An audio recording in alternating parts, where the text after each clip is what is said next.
Mainit pa rin pinag-uusapan ngayon sa social media kung sino nga ba ang babaeng tinutukoy sa blind item na buntis raw ngayon. Maraming espekulasyon ang marami kung sino ito. Ayon sa iba, baka raw si Andrea Brillantes ito. Dahil sa pagkakakilanlan daw ng lalaki ay kagagaling lang daw nito sa breakup. Ngunit muling nabuo ang espekulasyon ng marami na baka raw si Catherine Bernardo naman ito dahil na rin sa pagbabago nito ng anyo ngayon. At habang patuloy na pinag-uusapan ngayon sa social media ang babae na nabuntis raw ng isang young actor, ay tinutukan na muli ng ina ni Catherine Bernardo ang agam-agam ng marami kung sino nga ba ang babae na tinutukoy sa blind item na ito.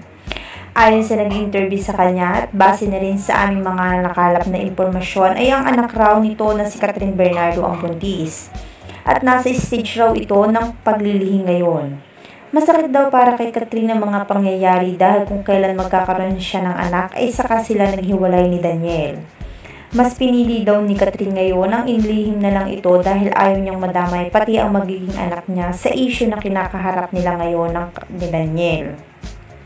Dagdag pa ng ina ni Catherine, anuman daw ang mangyari ay hindi niya pababayaan ang kanyang magiging apo at ang lalong-lalo na ang kanyang anak ngayon sa sitwasyon nito. Marami naman ang nagulat sa naging revelasyon na ito ng ina ni Catherine Bernardo. Tanging hiling na lang daw nito ay sana'y matahimik na ang lahat dahil mapayapa na raw na naghiwalay sina Daniel at Catherine. Sana'y suportahan na lang daw sila sa kung ano ang naging desisyon nila ngayon sa kanilang buhay pag-ibig.